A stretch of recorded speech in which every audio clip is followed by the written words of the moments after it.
these companies and these brands are a little bit like big ships. It takes a while to get them repositioned, and then you can see the results. One example, when I returned to Subaru from Porsche, they had, I think, 3 or 4 heads of marketing while I was gone and multiple taglines, and they were constantly changing every year and a half, and nothing ever stuck.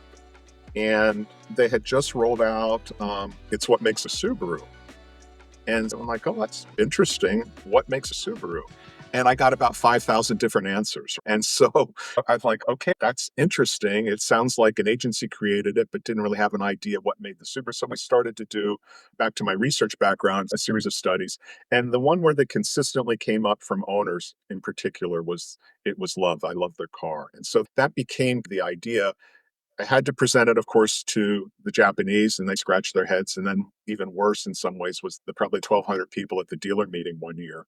But it turned pretty quickly, Bob. I think because it was authentic, it came from the mouth of the customer, and the dealers got it. They would see these people coming into their dealerships and, "I love this car, and I'm going to buy my 10th one," or whatever.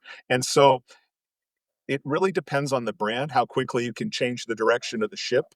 But I think good analytics, good insights in terms of consumer behavior can move things pretty fast.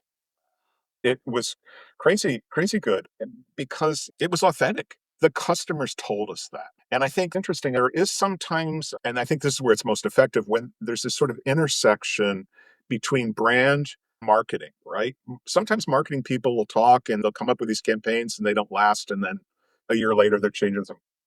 But if the customer expresses what truly is part of the brand and makes them feel why they're attracted to it, and you can link those two together. And I think that's what sort of the love campaign did. They're still using it now, gosh, 17, 18 years later.